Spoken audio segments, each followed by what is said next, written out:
Well, who says what a man can do, a woman can do even better?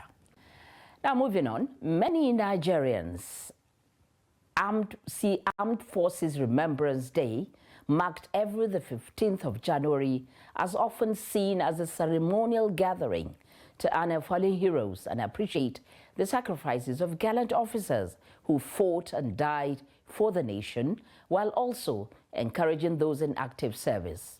However, critics argue that these annual events have become routine ceremonies marked by speeches, moments of silence, and then quickly forgotten.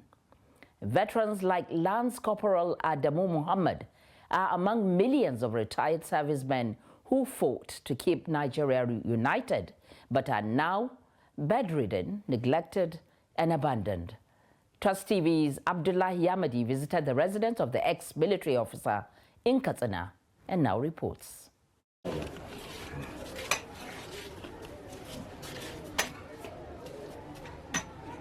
Under the cloudless skies of Katsina City, precisely in Sabor Ungwa quarters, lies the modest residence of elderly ex-military officer Lance Corporal Adamu Muhammad, retired. The retired soldier has been bedridden for over 4 years, lacking adequate food, medication, and other basic necessities, while supporting a family of over 10 dependents. The most troubling aspect of Adamu's condition is that beyond his physical illness, he is also mentally strained. Family members say his mental health challenges are largely linked to his inability to provide for his family. There are many things I cannot recall, but I can tell you that I fought on the Nigerian side during the Civil War and retired around 1982 to 83 during President Shehu Shagari's administration. I have been living for over 4 years with little or nothing to survive on. My wife and God support me, but the prolonged suffering is very difficult to bear.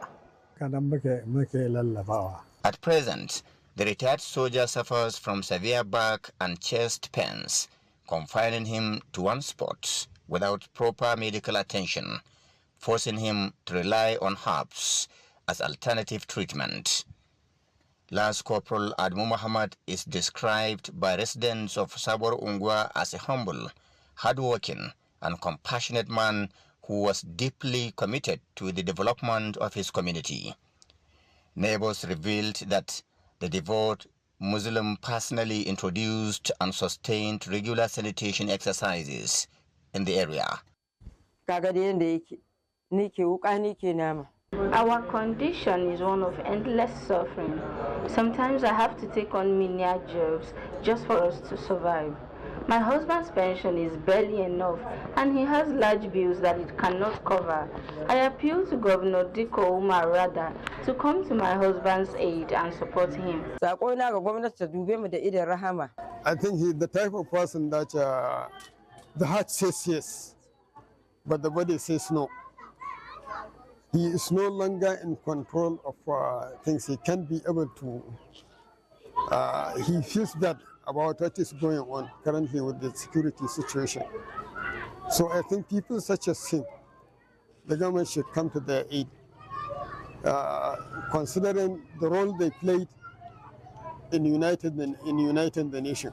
His wife, Binta Adamu Muhammad, who struggled to hold back her emotions, narrated how the family has battled hunger, poverty, and mounting bills since his retirement over 40 years ago.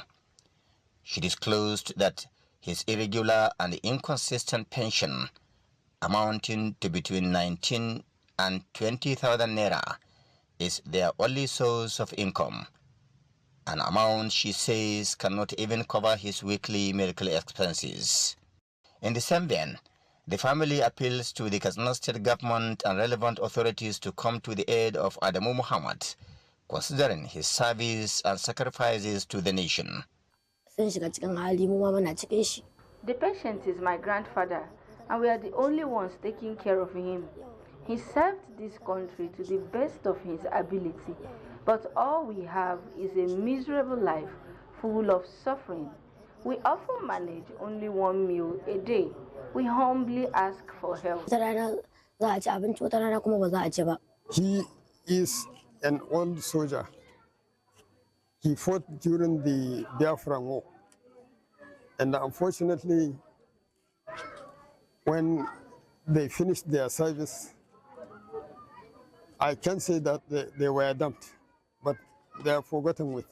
To many observers, Adamu's condition serves as a stark reminder of how countless Nigerians who diligently served their fatherland continue to suffer and die in silence long after the applause has faded.